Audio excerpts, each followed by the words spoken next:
I want to pause this. Where's the pause button? So I want to, put this, I don't want this to be showing. I know, normally I go back to my thing here, like, if you no. See, how do I get rid of this?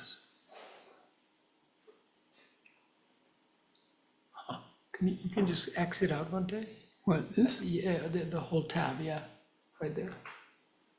And then go back to where you have. Oh, that's the shared screen there. Yeah. Where did you have your YouTube live? Oh, well, it should be on live now. It should be. But I don't need to see it. You don't need to see it, okay. Do you need to press play for it to start broadcasting, or? No, it automatically is playing. Let's double check though, because click right there one time. The content of this meeting has been sent to YouTube. Okay, we're good. It's not recording yet because I paused it. Yeah. So, but they're still seeing the live feed. Hopefully. Yeah. Okay, and you can click anywhere on your screen to get rid of those pop-up things. Oh, there we go, went away. In case it happens again, though, if you can be nearby, maybe. You just, and Thanks. Like I suppose to make our lives easier, I feel like it's complicated. Yeah.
It's causing feedback.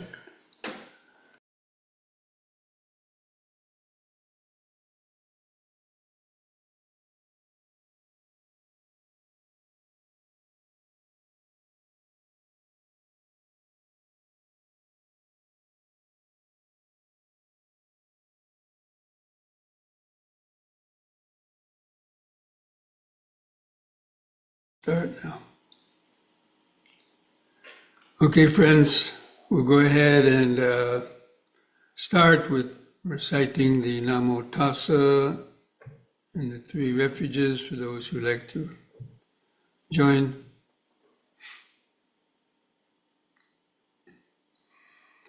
Namo Tassa Bhagavato Arahato Samma Sambuddhassa. Namo Tassa Bhagavato Arahato Samma Sambuddhassa. Namo Tassa Bhagavato Arahato Samma Sambuddhassa.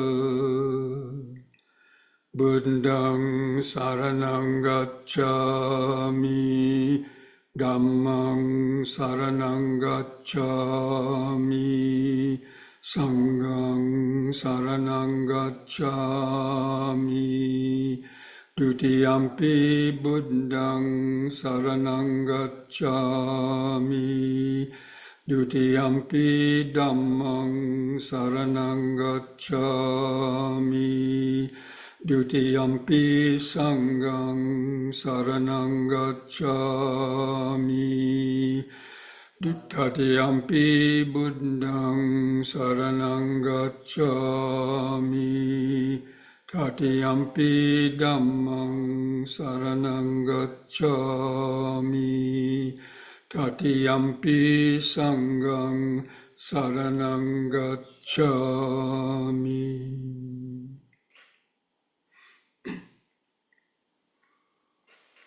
So welcome, friends, to this Wednesday evening Dhamma discussion and meditation practice. So I hope you're all able to receive the mailing I sent out on Monday that had an attachment with the Mahamangala Sutta in it, the Great Discourse on Blessings. So that's what I chose to go over this week, because for the last month or so, we've been discussing the very deep kind of aspects of the meditation training, especially kind of like the vipassana aspects of the meditation, developing the 7 purifications. So we started by going over the 7 purifications, and then the 6th one of those is the 8 insight knowledges that we spent a couple of weeks on. And usually people don't get to those insight knowledges because they haven't done their homework, or they're not on a long enough retreat to develop the kind of concentration. So they're not often talked about, but it's good to know them. Anyway, we finished up that discussion last week. So I thought we would, and it ended with the 4 stages of enlightenment, the purification by knowledge and vision, which means attaining the stages of entering the stream, once returning, never returning, and the Arahant stage. So this week I thought we would kind of come back down to earth a bit, because those insight knowledges and all that were about, deep mental kind of, observing the deep mind and the operations of the mind and so on. So now we're going to come back down to earth and talk about the blessings. Now, so I'm going to do the shared screen. Now, first of all, blessings are kind of like, that's it's merit. Blessings are things that we've done in the past that now are allowing us to have a pretty good life. Like for what instance, becoming interested in the Dhamma.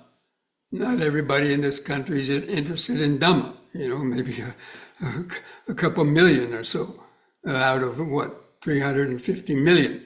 They believe in other religions, other dogmas, and so on. So according to the Dhamma, so living in suitable locations. Anyway, we're going to go over those now. But they start with the mundane blessings, and those are which help us then to, when we do start meditating, to be able to gain progress in meditation without, too much in difficulties. So I'm going to share the screen now. I hope you all were able to read the sutta.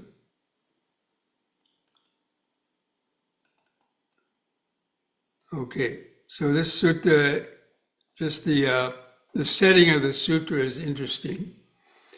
So the Buddha was living in Savatthi, one of the monasteries where he used to stay a lot.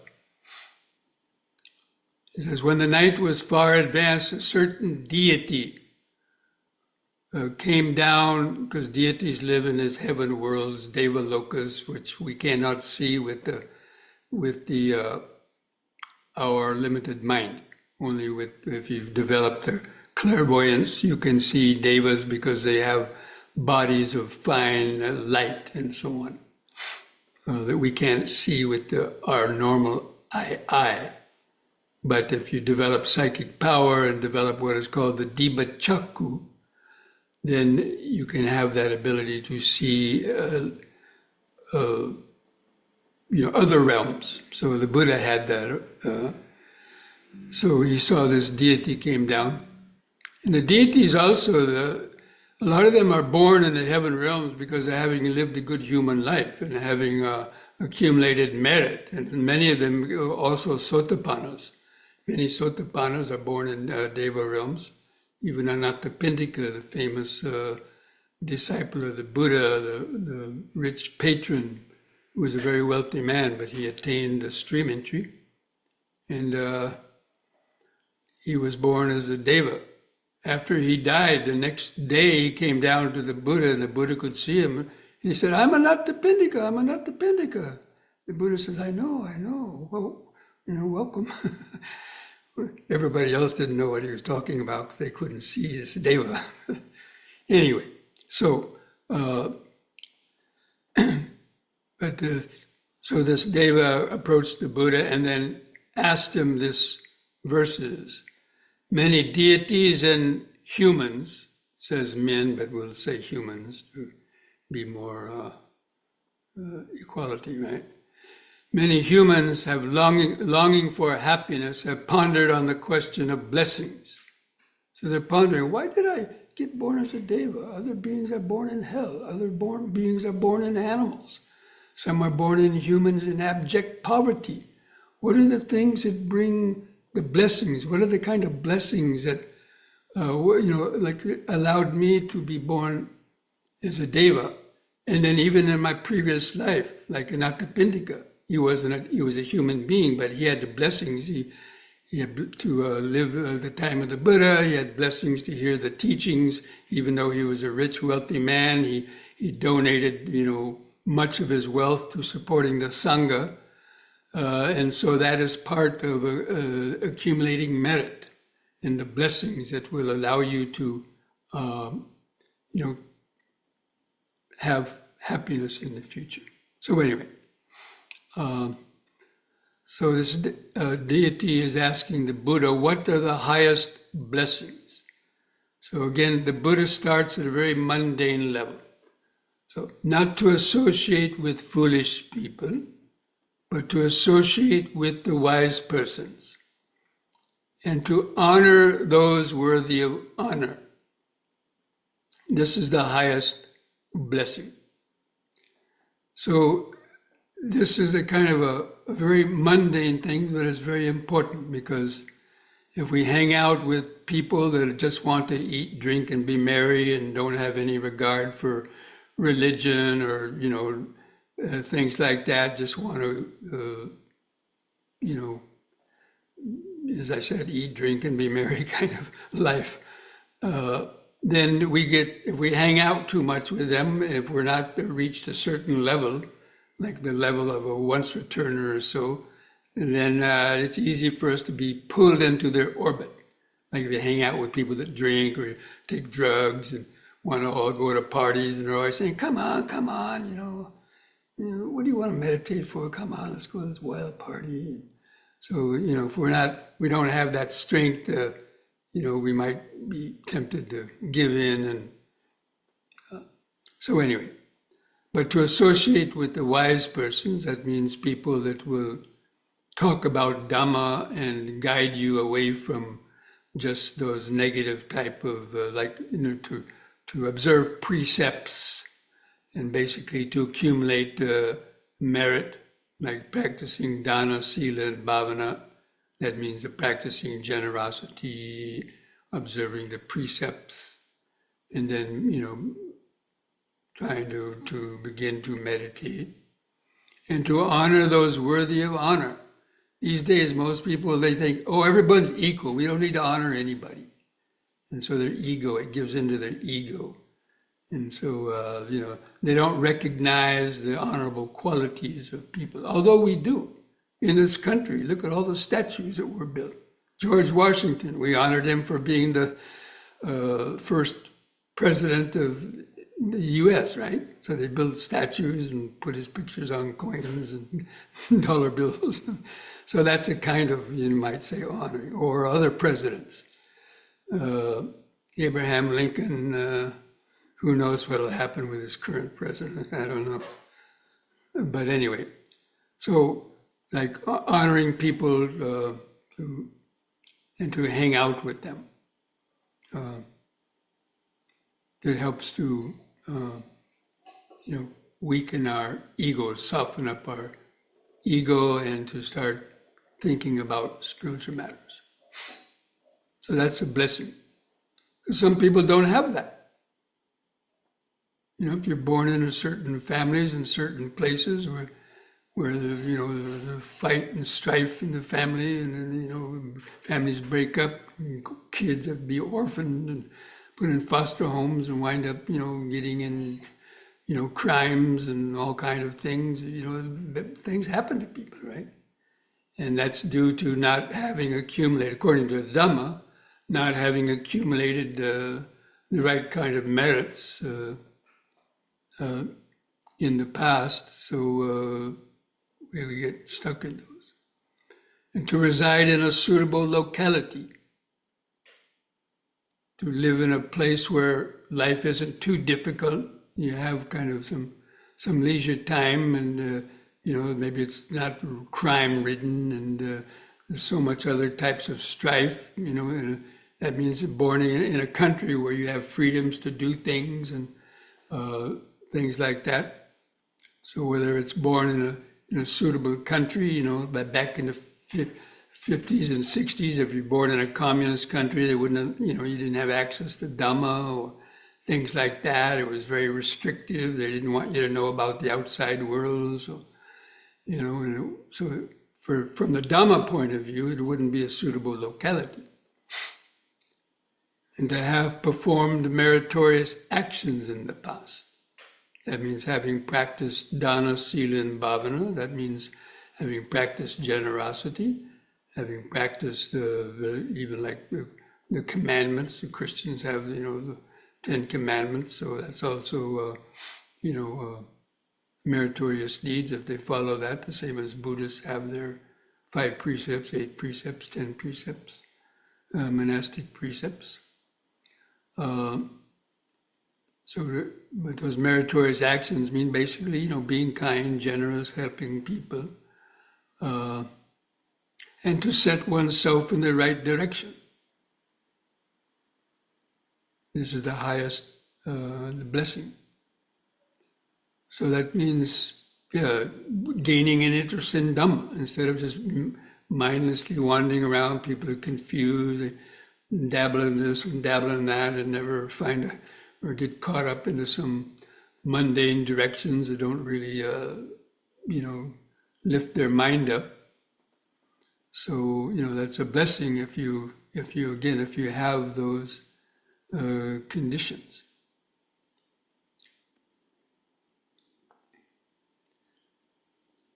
And then the vast learning, skill in handicrafts.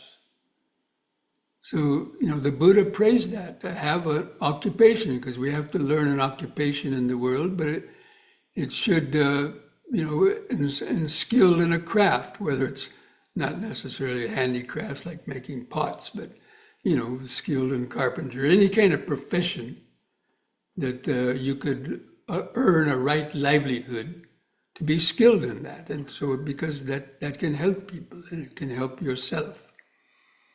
So the vast learning, and when you have learned a lot, then you can have more things that you can apply in your life. You can, expand your horizons, like learning about other religions, for example. We learn the Dhamma, so that's a learning that can help a lot of people. But learning a craft that you can earn a livelihood, learn a good livelihood, not hurting others, and then grounded in discipline. So that means following the precepts. And pleasant speech, having pleasant speech. So by practicing the precepts, you give up those wrong forms of speech, lies, harsh speech, malicious speech, tale-bearing, rumor-mongering, and so on. Pleasant speech, speech at the right time, and so on. This is the highest blessing. So you can see these are gradually going from very mundane things gradually accumulating merits and training, getting your outer life together. And then to support one's father and mother, and to cherish one's spouse or children, and to be engaged in peaceful occupations. This is the highest blessing. So, especially in, of course, in the last century and so on, before social services, and even in Asian countries, even today, when the kids grow out of the house, they support the relatives if they don't have like Social Security. But in this country, because of parents sometimes want to live alone because they have good circumstances. But in Asia, where there wasn't Social Security, the parents had to depend on the children once they got to an age where they couldn't work and other things. So taking good care of them, and also the children. If you have the karma to get married and have kids, you've got to take care of them, because if you don't, and that you neglect them, and they wind up having all kinds of difficulties, that's going to be reflect back on you too, in terms of worry, fear. People will blame you for not taking care, and or you just feel bad and so on. So those are considered blessings because it's good karma to do that. We create karma in the world, and we need to tie up the loose ends of whatever we've done and do it well, so it doesn't come back to haunt us in the future. And then this next one, liberality, that means practicing generosity and righteous conduct. I mean, the term righteous, it means living by the precepts, helping relatives, and performance of, a couple of those words are blocked out. I can't read them because this thing is in the way, these pictures. Rendering assistance to relatives and blameless actions. This is the highest blessing.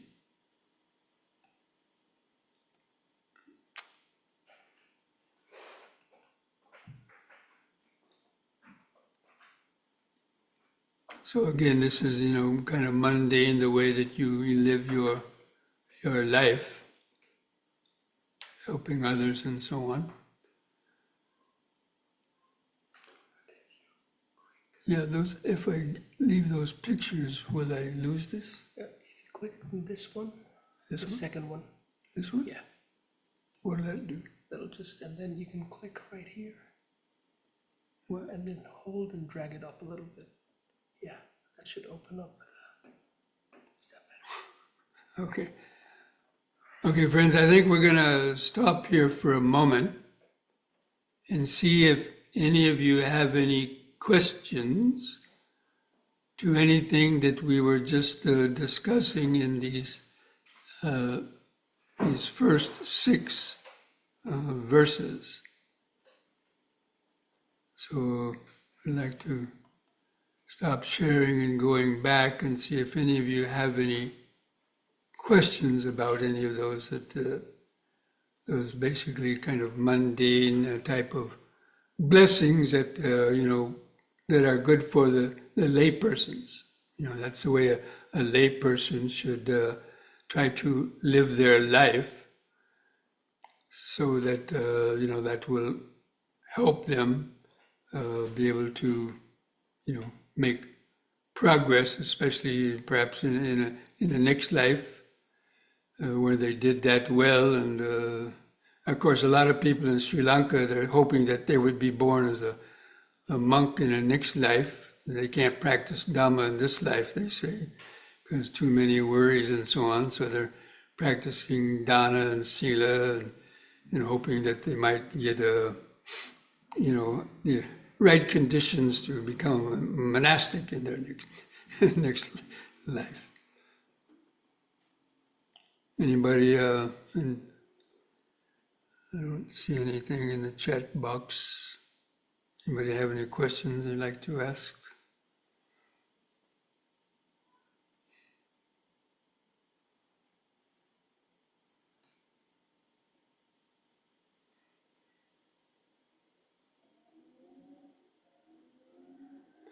Okay, we will go back to the sutta then and carry on. To verse number 7. So to cease and abstain from evil, to abstain from intoxicating drinks, and well, we really include drugs in that, that cloud the mind and make one act foolish and so on. Diligent in performing good deeds. This is the highest blessing. So it means, again, to observe the precepts, maybe even going to observe more precepts, and especially, so basically these are already practicing the precepts, abstaining from intoxicating drinks and drugs. And reverence and humility, contentment and gratitude, and timely hearing of the Dhamma, the teaching of the Buddha. This is the highest blessing. So actually here in verse number 8, up until that time we may not have been, even practicing Dhamma, but we're doing these more mundane, just wholesome living, creating those conditions so that we'll be able to hear the Dhamma at the right time. And that's very important. And especially, even in my own case, I didn't hear the Dhamma for 22 years, and then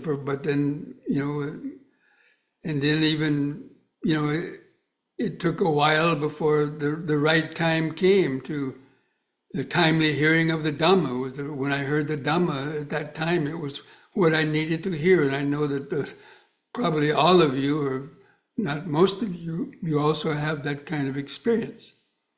Especially you that are born in this country or a non-Buddhist country.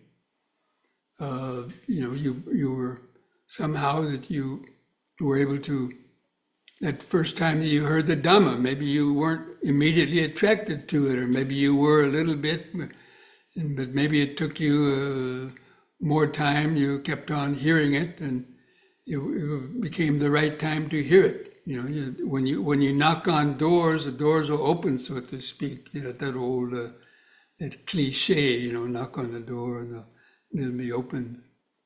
So our mind is searching for some new directions, and getting fed up with just them running around in the rat race, like a dog running around in circles chasing its tail. People trying to find happiness in the things that are impermanent and so on. So when you hear the Dhamma at the right time, then that opens, unlocks something inside your deeper mind. So that's really a highest blessing. I mean, I remember that first meditation course I took, where I had those insights, where I got converted to the Dhamma, and I cry. In those times, just cry out of happiness that I was able to do that. And it was so that one especially was true to me. Hearing the Dhamma at the right time can change your life.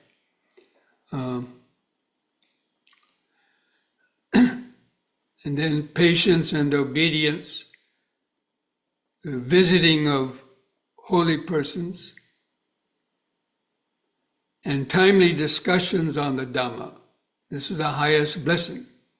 So it's not only hearing the teaching, but it's Now it's timely visit, actually going to visit, go out of your way to visit people like teachers and so on, somebody that maybe, that you think you can learn from, visiting the temples and then having timely discussions on the Dhamma. If you have questions, to ask them questions and get your questions answered. This is a blessing because a lot of people don't care about it. They'd rather go to the bar on Friday night rather than go to the temple and have a Dhamma discussion. So it's an accumulation of those blessings that allow you to have those conditions to be able to, gradually make that transition out of kind of normal mundane life. But you have to have the right conditions. It doesn't happen by chance. So, and then patience, of course, and obedience means being humble. And, especially with elders and, serving others and so on, and having patience, these are, virtuous qualities, kind of the beginning of spiritual qualities.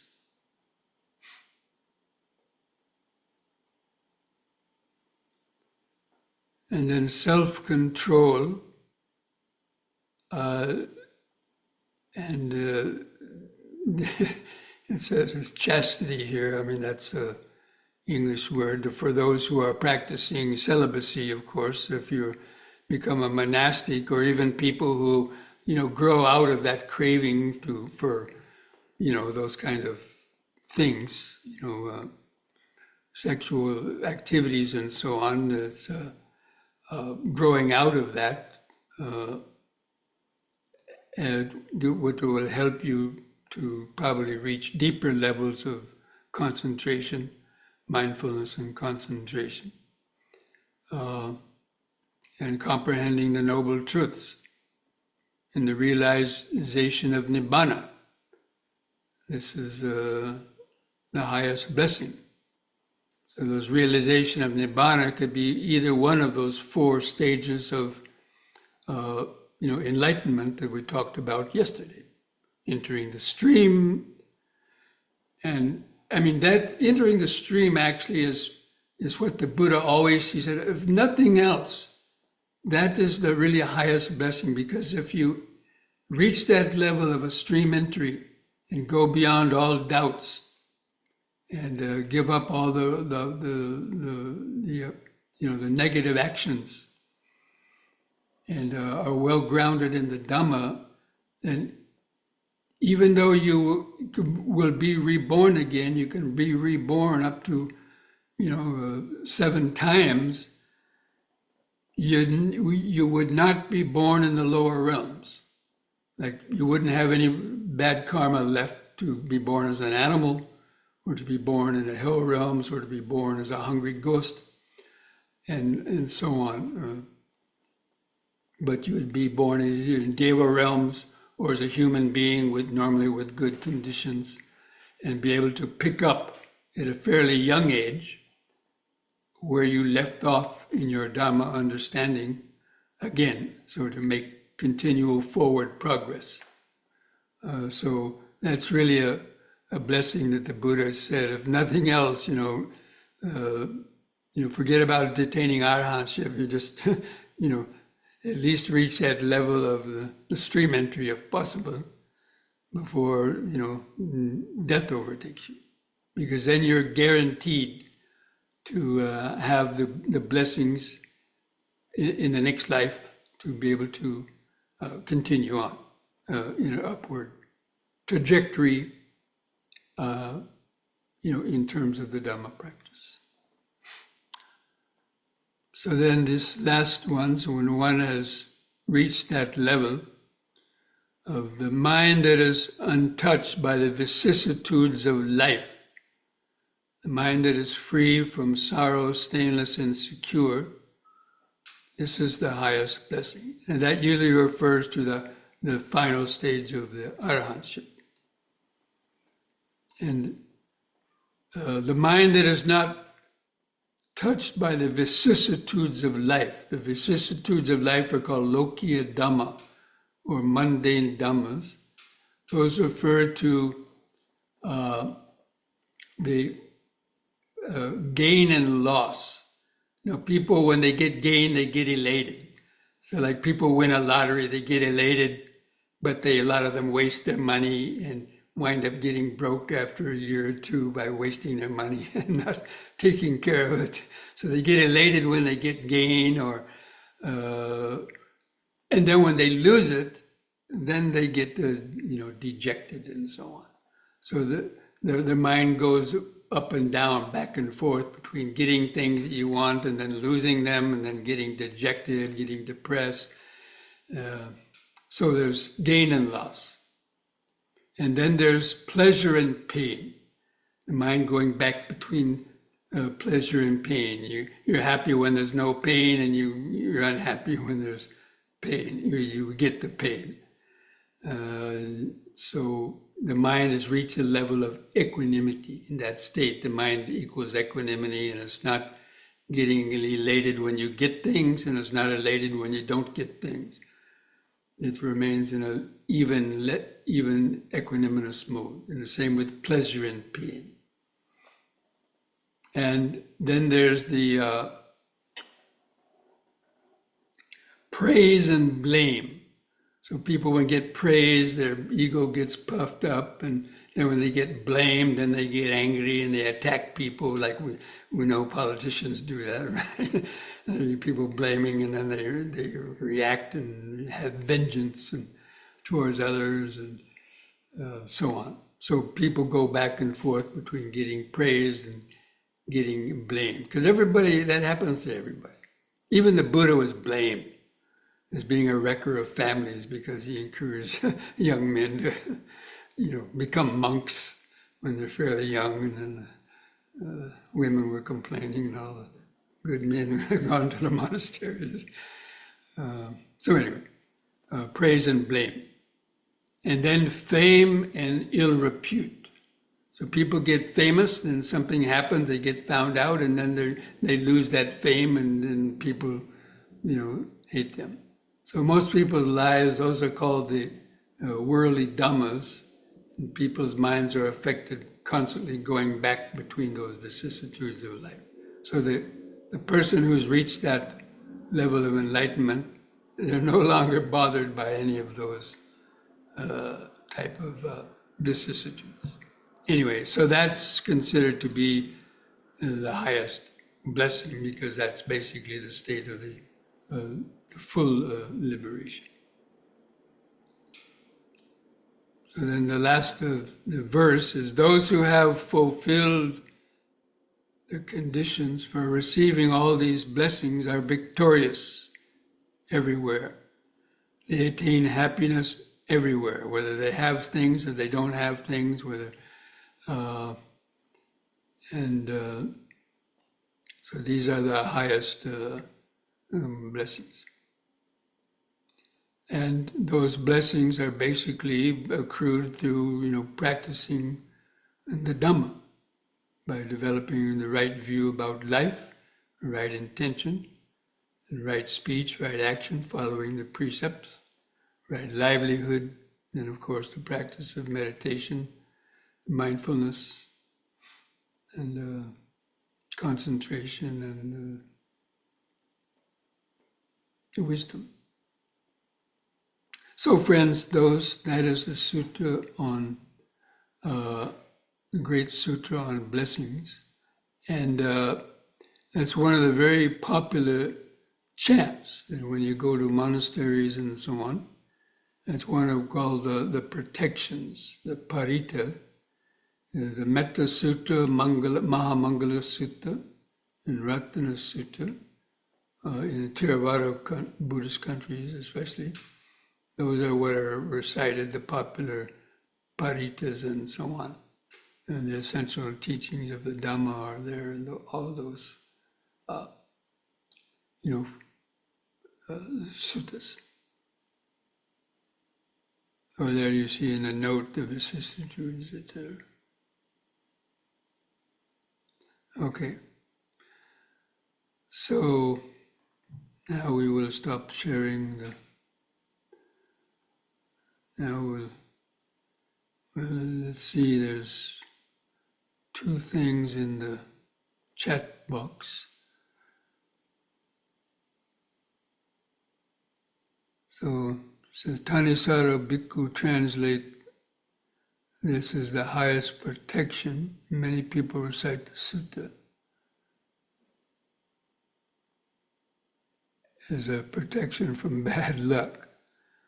Yeah, but just reciting the sutta, you've actually got to accumulate those, do those things in a sutta, not just reciting the sutta.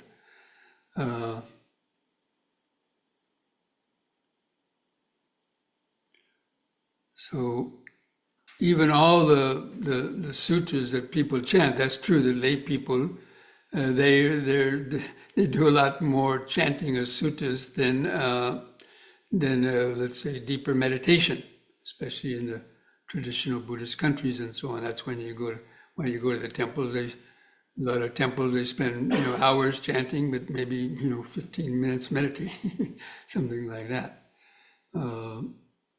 That's why here at Lion of Wisdom we kind of the opposite. We spend the 10 minutes chanting and 3 hours meditating.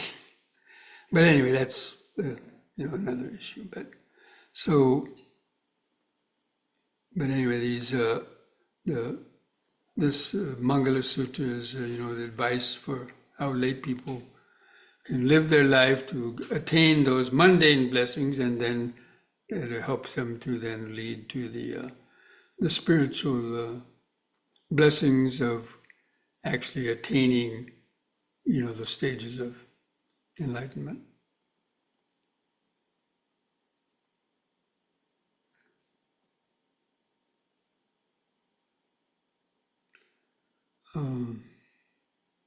So those strings, I don't have one here, but the pitted nul.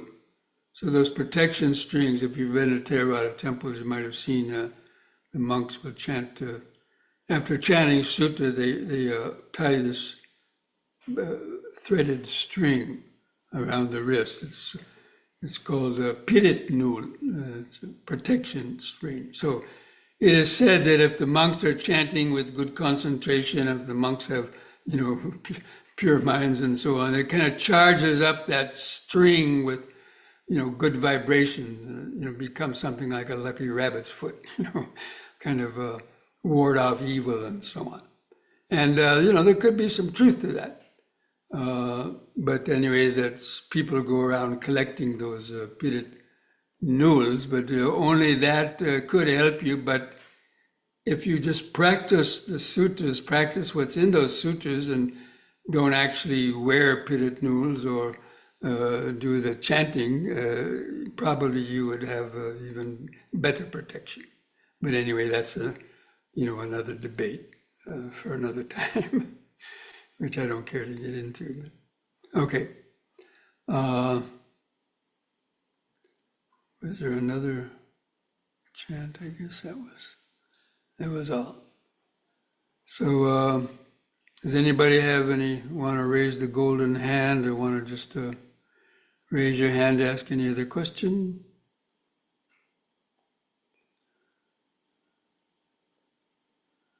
I'm happy to see an old member of an old friend I haven't seen in a long time, Douglas. Give a greeting to Douglas there. Glad you could join. I was out at Bhavana Society just last week. And, okay, so friends, if there's no other questions, we will take a few minutes break and then come back to... Hey Bhante, I have a question.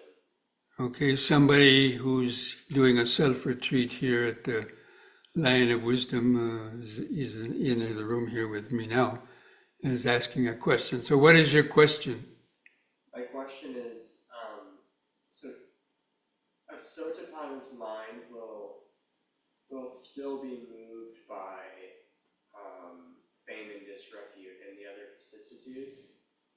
It could be, yes, but it wouldn't be to the extent that they break any of those six heinous kind of negative karmas, you know. But yeah, that's why they have enough karma to be born even up to 7 times to work out those remaining karmas.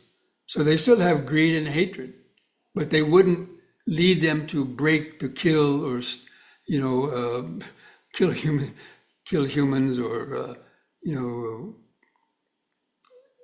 these you know, the really heavy types of karma. But they still have, you know, can do some negative types of actions, but not the like. Some people say they wouldn't even break the precepts, but I have doubts about that. I think it refers to the six kind of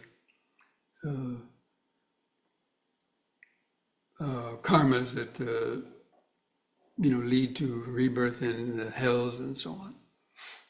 But anyway, that's also maybe up for debate.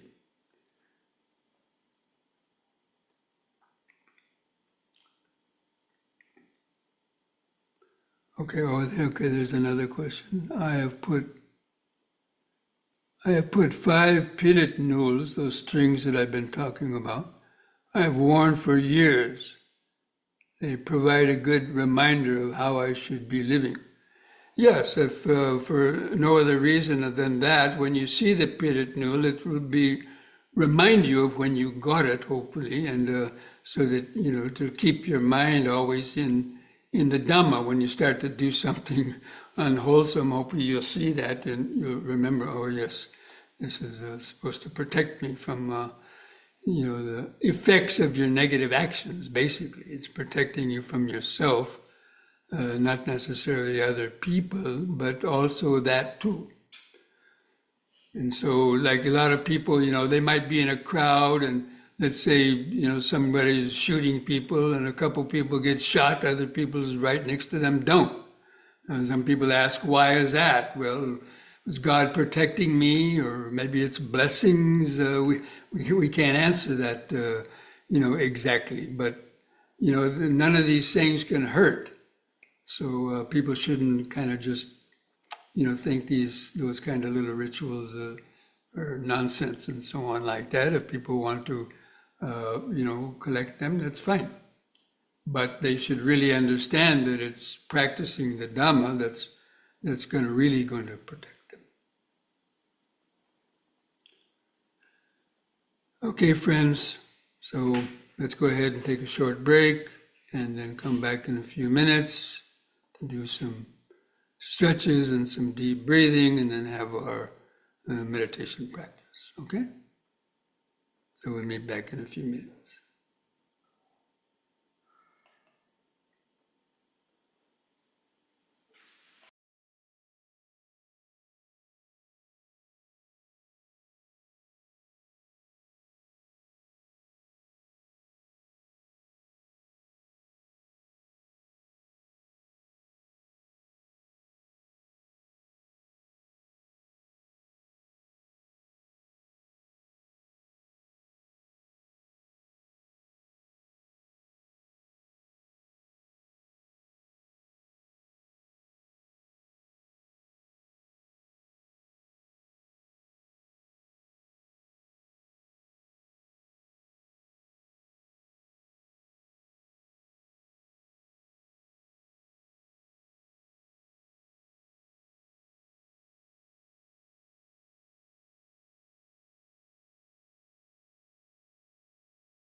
Showtime.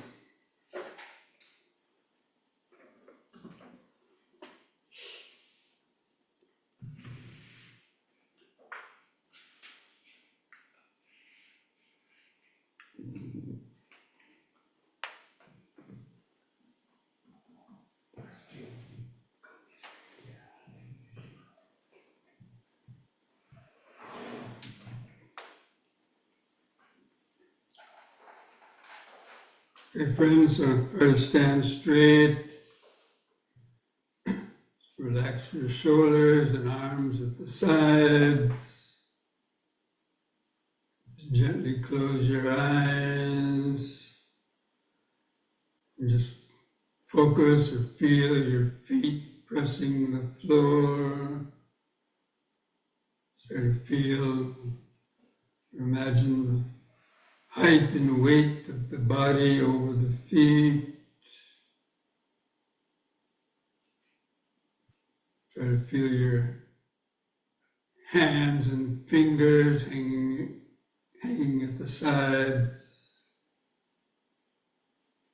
Focus your attention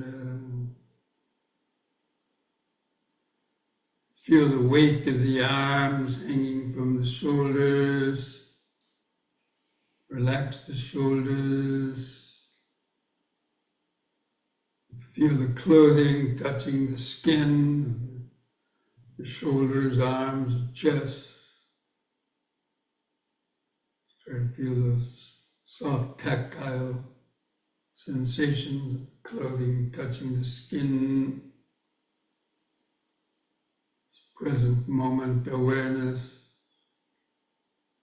And then feel your head balanced on top. Try to feel your eyes resting in the sockets. Try to lift the chin up so the chin is parallel, level with the floor. Feel your eyes in the sockets from the point on the eyes, or feel the outline of the standing body. Just mentally remind yourself of standing, standing, standing. Then begin some deep, slow breathing. It'll take 2 or 3 seconds to expand your abdomen, rib cage, and upper chest. Hold the air in the lungs for 2 or 3 seconds. And then slowly breathe out, feeling the air go out of the lungs. And take several more breaths like that, developing this mindfulness. Breathing in, letting go of the past and future. Breathing out, standing here and now.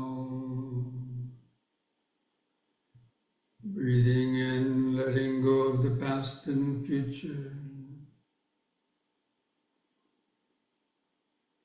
Breathing out, standing here and now. Breathing in, feeling the whole body.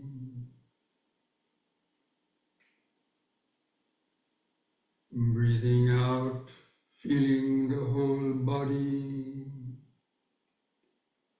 Now we're going to combine this breathing with these movements.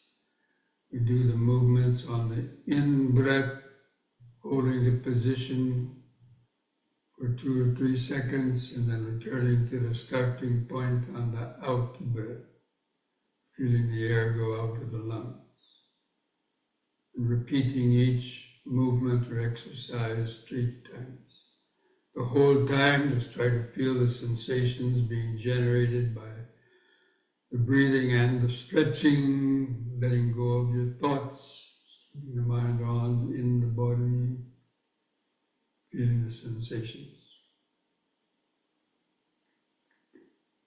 So on the next in-breath, raise the arms over the head, interlock the fingers, turn the palms up, straighten your arms, stretch your head back. Look at the back of your hands, stretch up.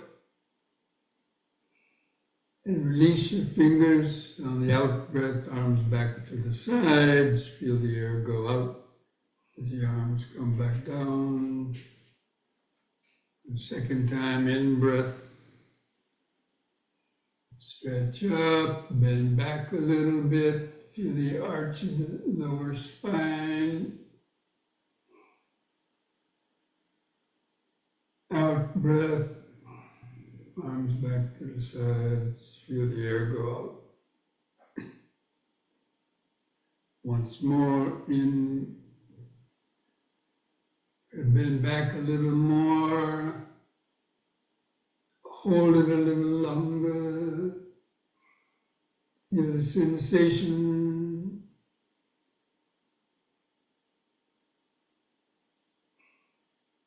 The out breath. Feel the air go out as the arms come down. Feel the sensations in the hand. And relax. Close the eyes. Try to feel those increased sensations. Your clothing touching the outer skin. Tingling sensation. Prickly sensation. Especially in your hands or fingers, you should be able to feel the pulse of blood due to the stretching of the finger joints.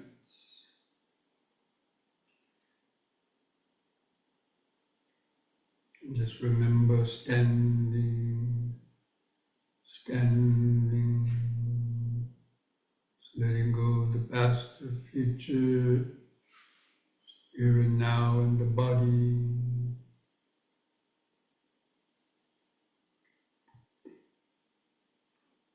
Letting go of your thoughts, and feeling the subtle sensation either on the skin or under the skin.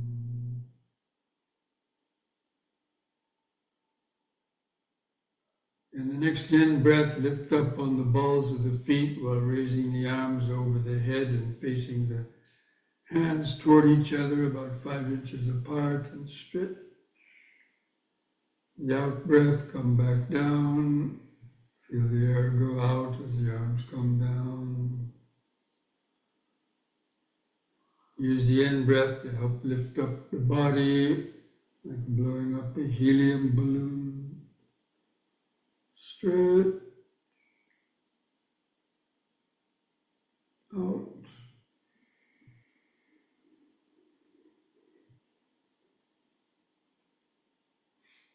Once more, in.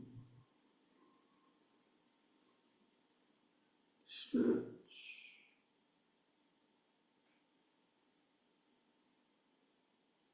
Out.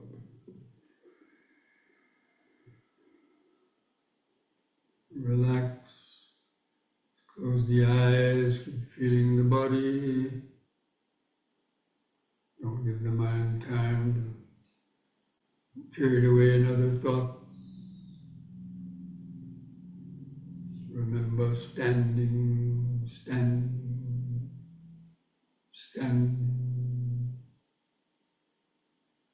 Try to hold that outline of the standing body in the mind's eye, the third eye of awareness.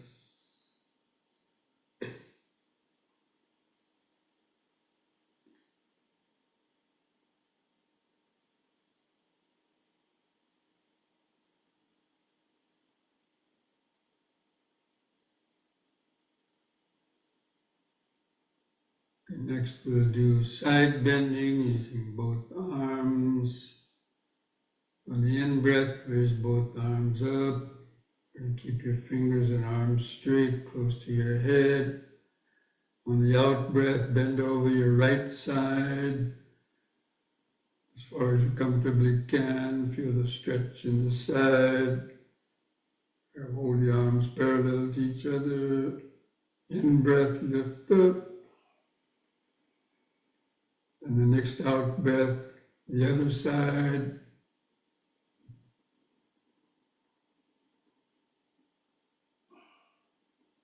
In breath up. Keep alternating sides with the breathing.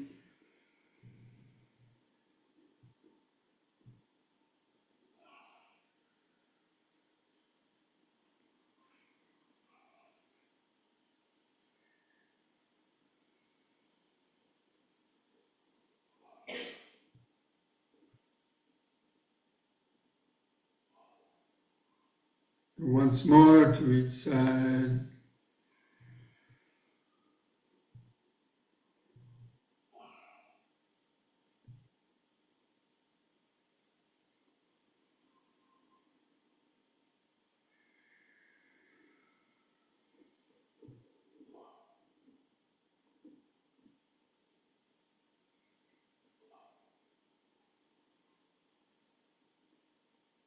Out breath, lower the arms.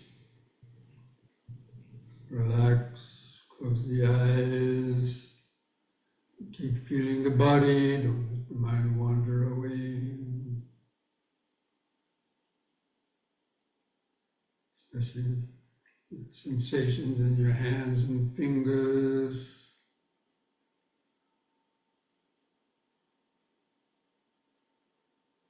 Clothing touching the skin.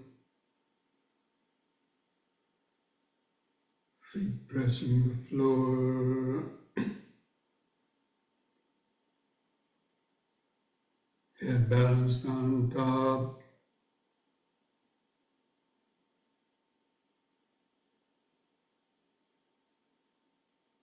Feel those activated life force vibrations and grounded in the body. Get out of your mind into the body.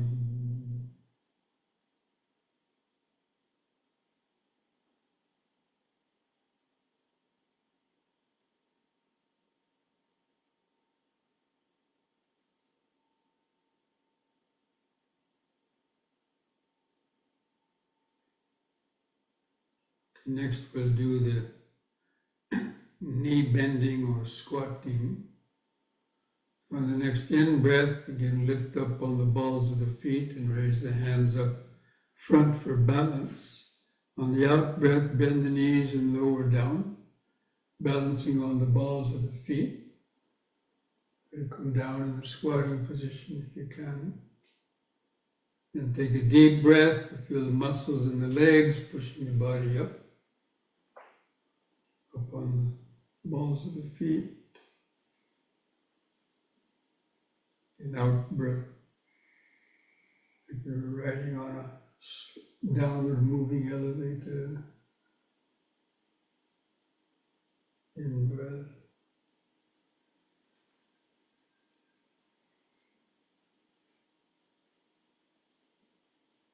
Out.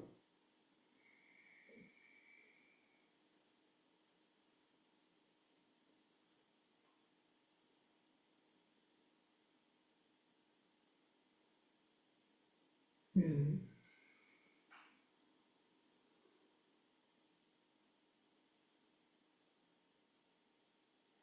Out breath. Relax. Feel the increased heartbeat.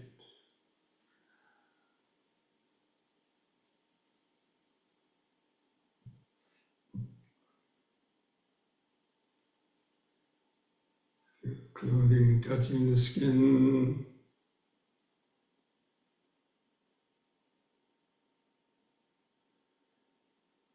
The subtle vibrations, any aches or pain,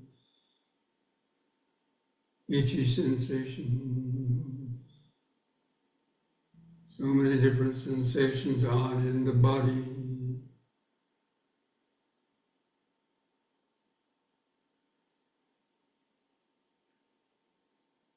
That's why it's called the third eye. You can see in the body, and that means to feel the subtler sensations that you normally don't feel. People only notice the pain or erotic sensation at a certain time. not the life force vibration. Pulse of blood, heartbeat, tingling sensation.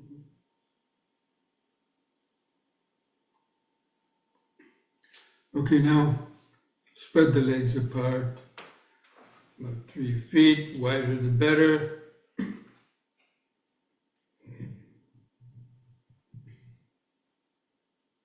Hold the arms out to the sides. We're going to do twisting from right to left. Twist the upper torso, lateral twist to the spine. Breathe in.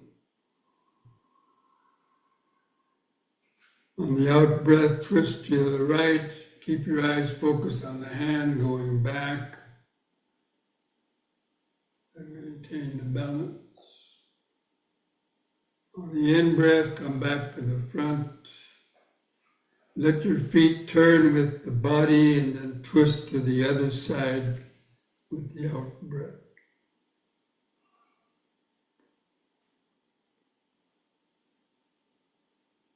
In breath, front. Again to the right, out breath.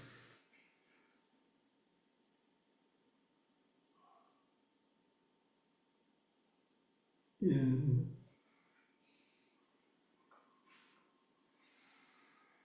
Out.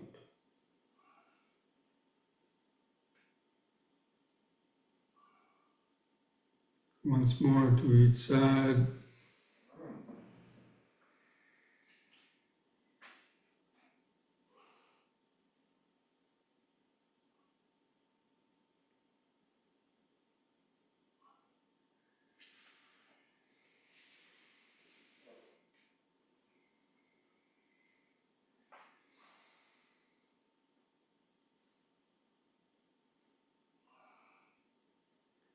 Come back to the front.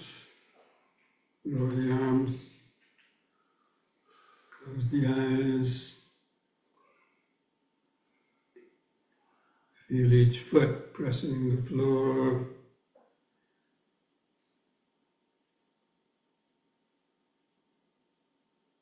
With the increased heartbeat, breathing. Feel the sensations in your hands and fingers.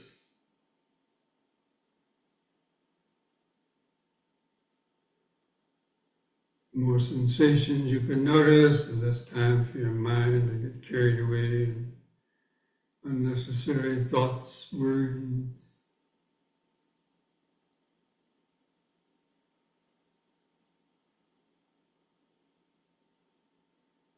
Try to hold that outline in the mind's eye.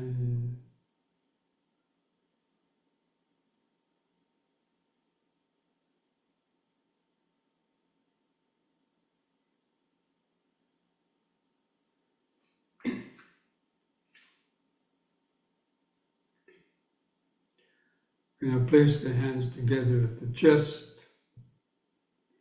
In breath, hands over the head.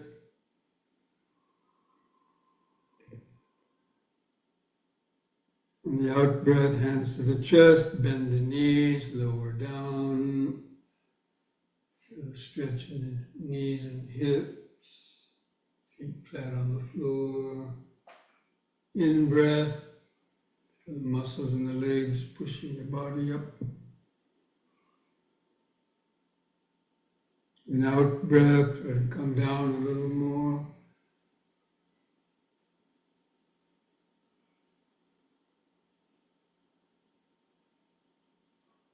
In.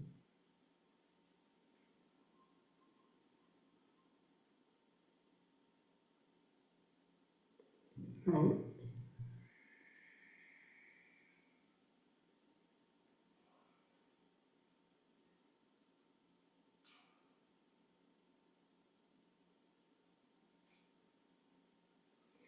In.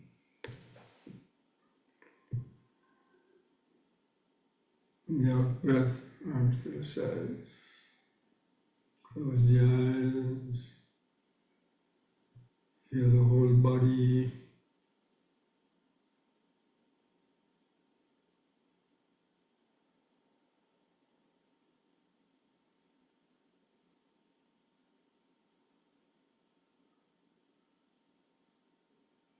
Feel your face, skin stretched over the front of the face.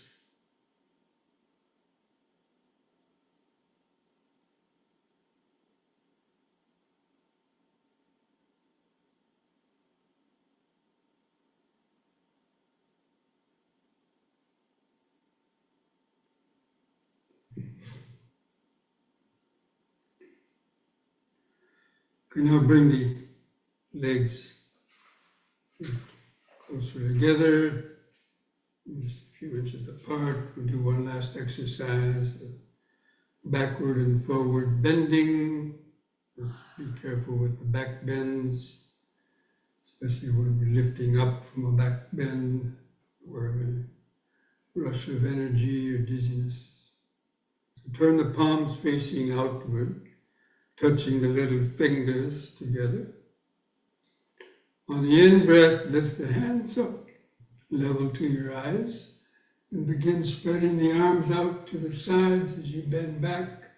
Keep your eyes open, look at the ceiling and the arch of the spine. And carefully lift up on the in-breath. Keep the arms out to the sides. And on the out-breath, lower the arms and hands down towards your feet, bend forward, downwards. Try to keep the legs straight. Let the little bones in the lower spine stretch out. And begin lifting up. Turn the palms outward, in breath. Raise the hands, out breath. Bend back.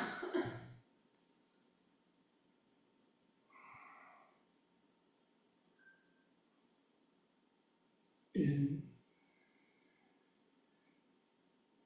Downward stretch.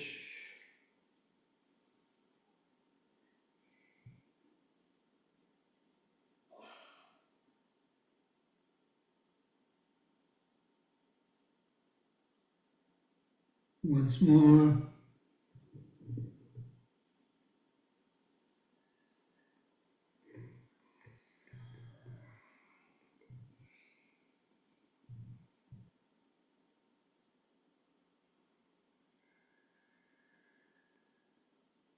In.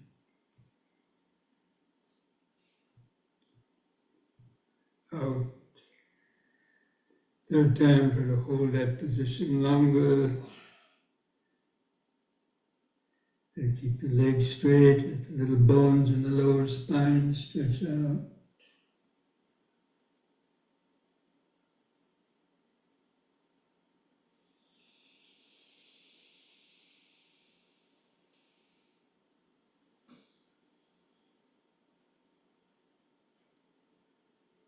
And bend the knees a little. And lift up. On an in-breath, bring the hands together at the chest. And the out-breath, hands to the sides. Feel the whole body vibrating, pulsating, an activated life force, present moment awareness.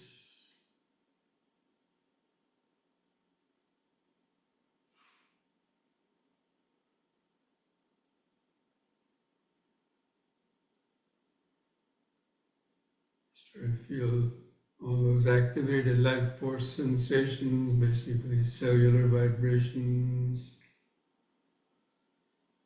Just try to feel or imagine that as a healing energy, permeating the whole body, mind, nervous system, allowing it to rest in the present moment.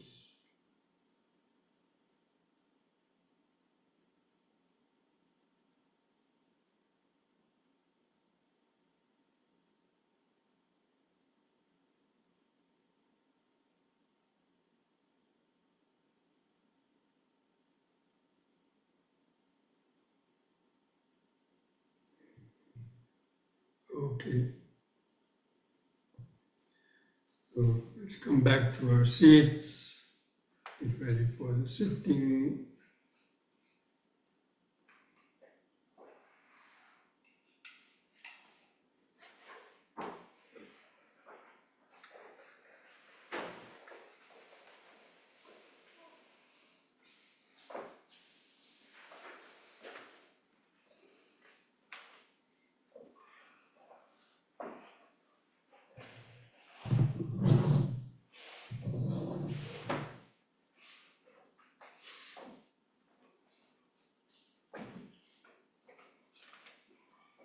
Turn those lights off back there.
Okay, friends, get comfortable in the sitting posture.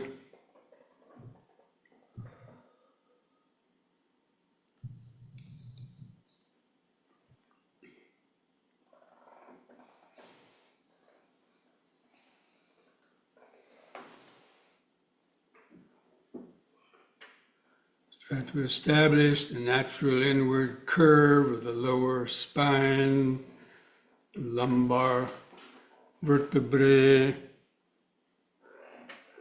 There's a natural inward curve. Just try to feel that. To understand how that inward curve of the spine supports the weight of the upper body.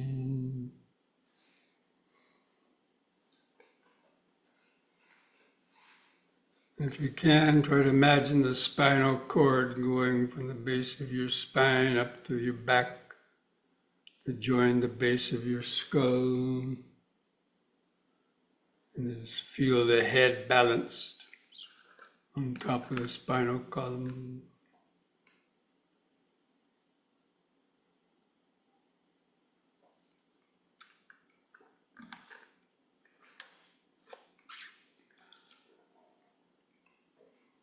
Just feel your eyes resting in the sockets. Try to feel that outline of the sitting body. Head balanced on top. Arms hanging at the sides, clothing touching the skin. Feet touching the floor, the hands touching buttocks, pressing the seat. You should be able to at least feel some or all of those spots in kind of one glance of the third eye awareness, the eye of awareness. Focused awareness. Then begin some deep, slow breathing, like we did in the yoga session. Or take 2 or 3 seconds to Draw the air from the lower lung up through the middle to the top of the lungs and chest. Feel that expansion. Hold the air in for 2 seconds and slowly breathe out. Feeling that long out breath, the air going out. Follow that out breath down to the in. Then the next in breath. Just take a few more breaths like that, developing this mindfulness. Breathing in, letting go of the past and future. Hold the breath a second. Breathing out, sitting here and now. Feel the air go out. Breathing in, letting go of the past and future.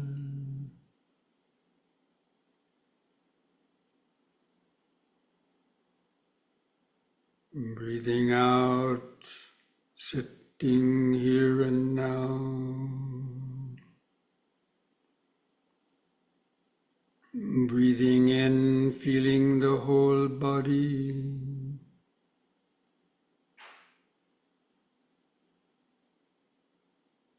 Breathing out, feeling the whole body.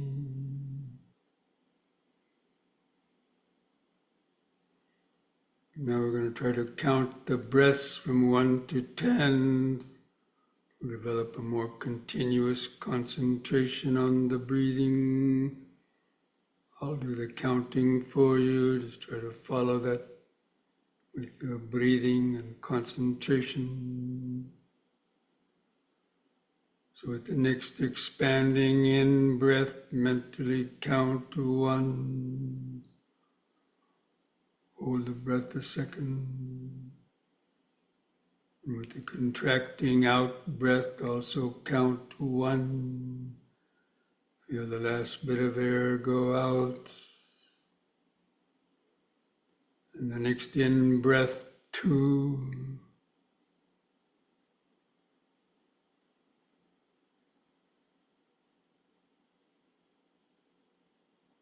Out breath, 2.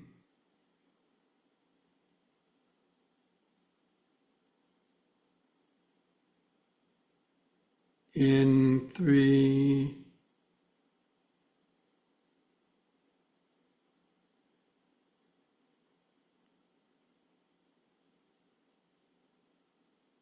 Out 3.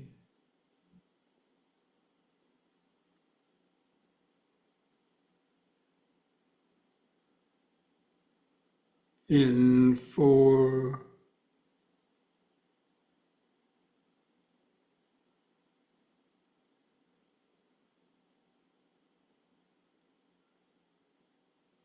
Out 4.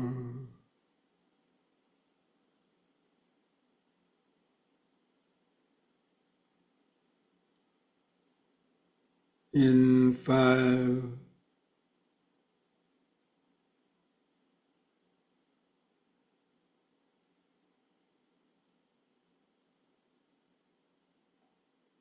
Out 5.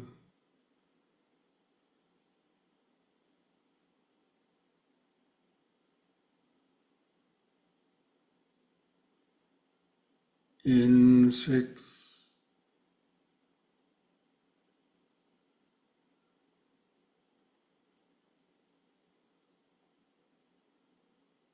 Out 6.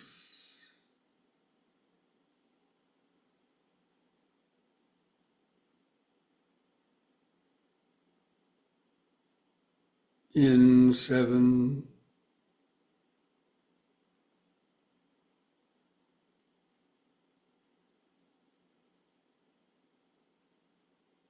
Out 7.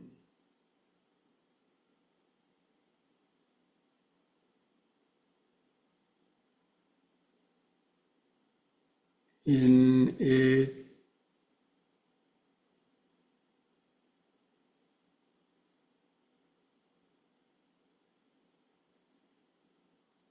Out 8.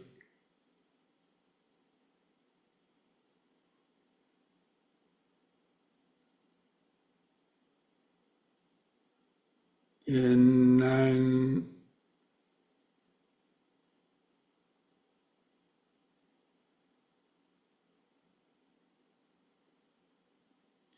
out 9,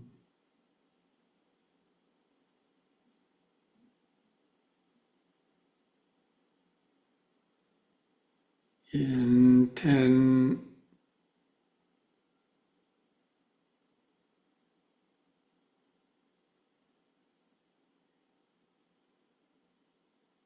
out 10. As the breath goes out, follow that last breath down to the end. Feel it stop, pause a moment, relax, and just let the breath come back in under its own power. Don't try to control it anymore. Keep your attention focused there, in the center of the body.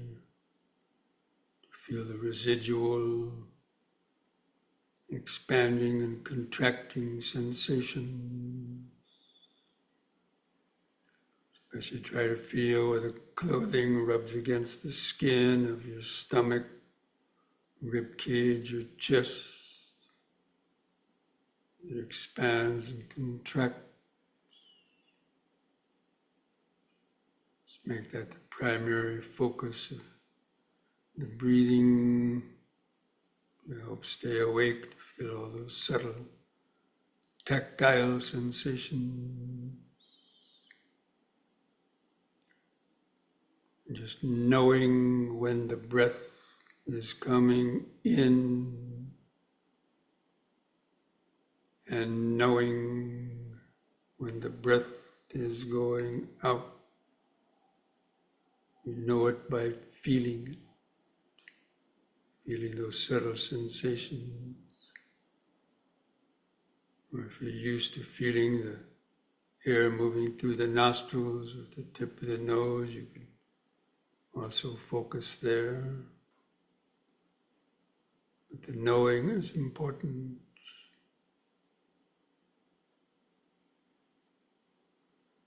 Knowing when the breath is coming in, knowing when it's going out.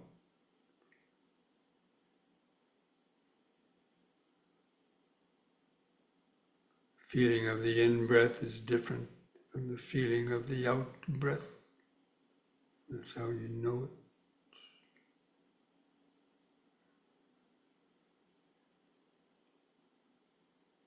Try to be like a scientist looking down through a microscope, observing an experiment. Experiment of breathing.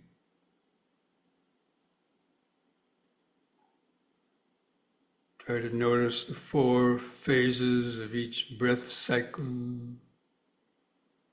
Expanding in breath, a brief pause. Contracting out breath, and the brief pause.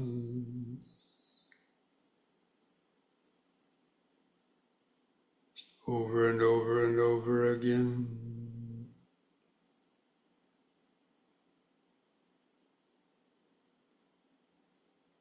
During those brief pauses, feel the outline of the sitting body.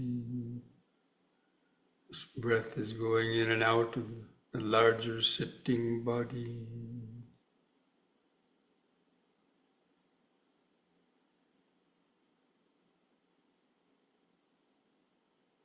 In, sitting,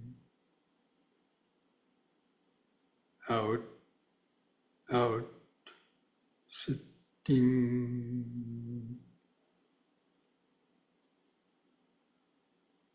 That ongoing connection to the present moment awareness.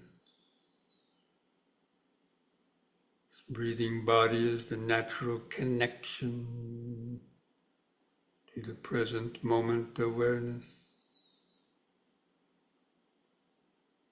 If we lose that connection with the breathing body, And the mind either goes to sleep or gets carried away in various thoughts, the 8 worldly dhammas.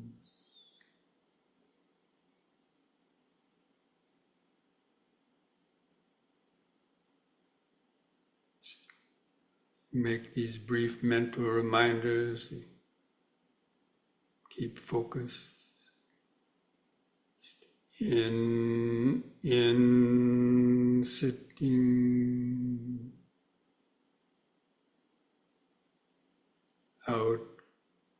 out, sitting, breath by breath, moment by moment.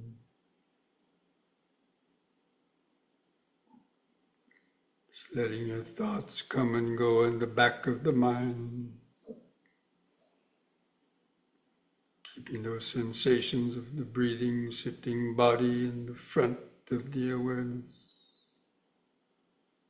If you can, try to hold the outline of the posture in the mind's eye.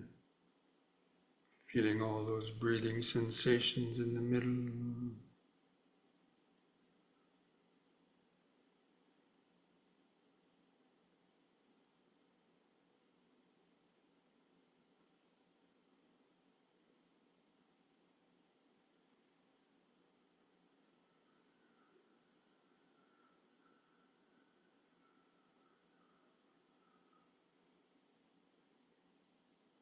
Following each out breath all the way down to the end. Feel that last bit of air go out.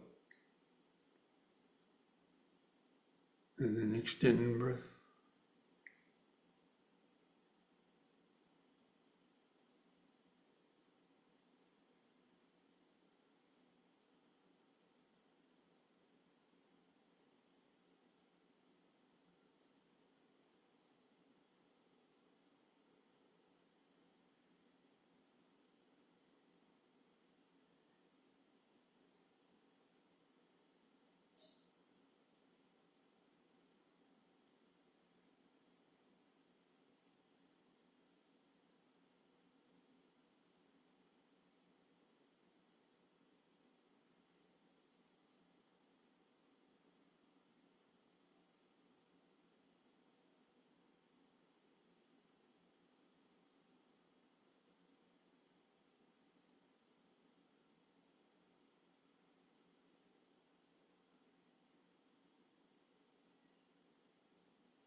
If you catch the mind lost in thoughts, recognize it as lost.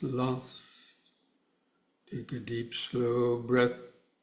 Bring the mind back into the body. Back to in, sitting. Out, sitting. Breath by breath, moment by moment. Let's try to feel more and subtler sensations, details in the breathing process. for other sensations coming and going in the body.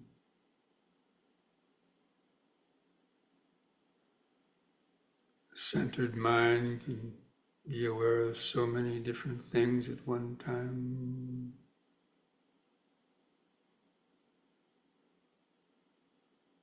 Concentrated mind.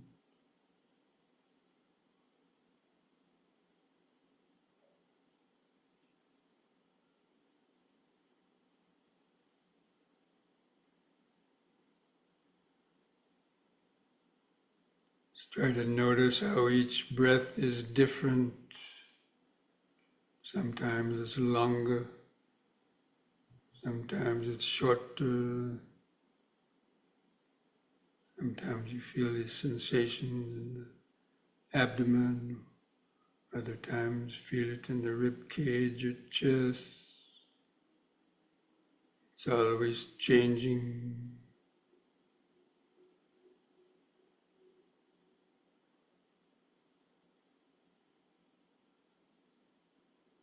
Sometimes the pauses between the breaths are longer or shorter.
Try to follow the out breath all the way down to the end. Feel the out breath stop. And create a longer pause, 2 or 3 seconds before the breath comes back in. It's very powerful, present moment awareness between the breath.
Breathing in, sitting. Breathing out, sitting. So many different sensations coming and going. Sounds come and go. Thoughts, ideas come and go. Thoughts of I, me, or mine come and go. These are all just a continuous flow of impermanence, the five aggregates, arising and vanishing at a high rate of speed through this breathing body awareness. Just try to become like an empty house with nobody home to answer the call, knocking on the doors and windows.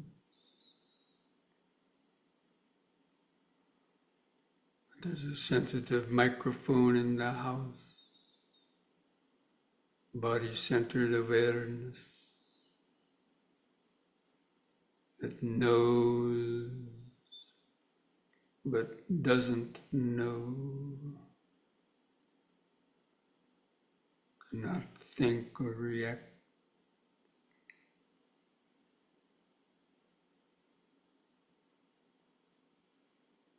The silent present moment awareness, the natural awareness.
Sabbe sankhara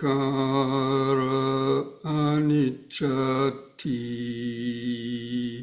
yada panyaya pasati atanibindati dukhi esamango visuddhiya.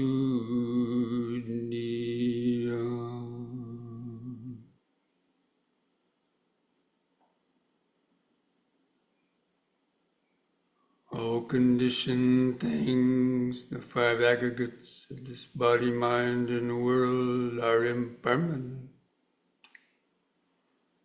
When one sees this with the eye of wisdom, one becomes disenchanted with suffering.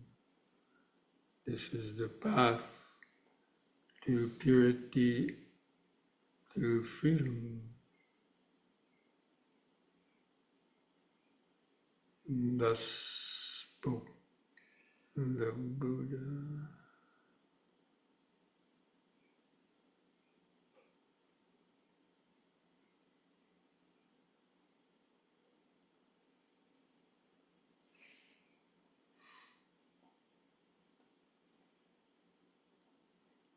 Now I invite you to join in chanting the word sadhu 3 times slowly. Do that chanting on a long out breath to feel those vibrations in the body and mind. So take a deep breath.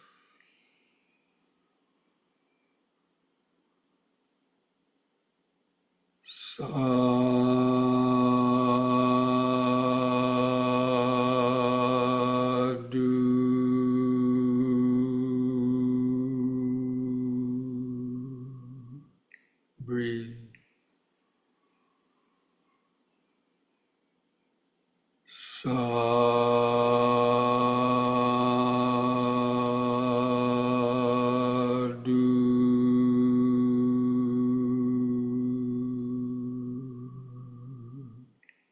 Breathe.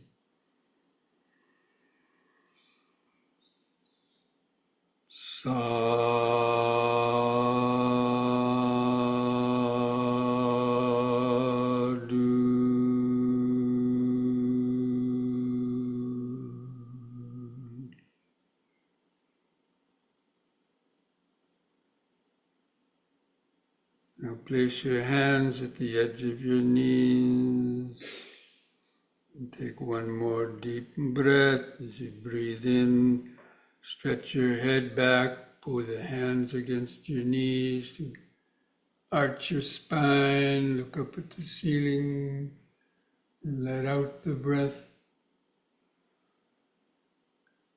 In breath, lift the head up, and on the out breath, press the chin to the little notch at the top of the chest, stretch the neck vertebrae.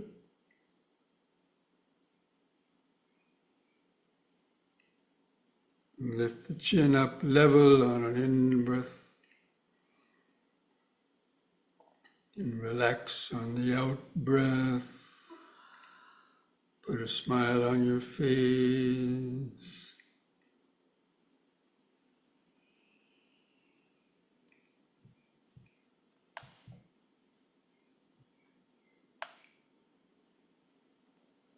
Okay, friends. So this brings our evening of Dhamma discussion and meditation to an end.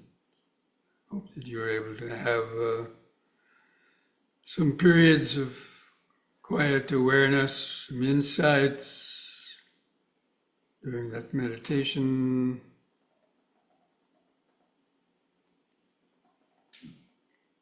Getting those insights into the deeper nature of our mind and consciousness is also a great blessing. Most people know nothing about their minds, so they keep on just running it in all kinds of stressful conditions and die in a confused state. Okay. So till we meet again, be well, be safe, be mindful, be wise. Mindfulness today keeps dukkha away. And Namo Buddhaya. Thank you, Bhante. Thank you, Bhante. Namo Buddhaya. Thank you, Bhante. Thank you, Bhante. You're welcome.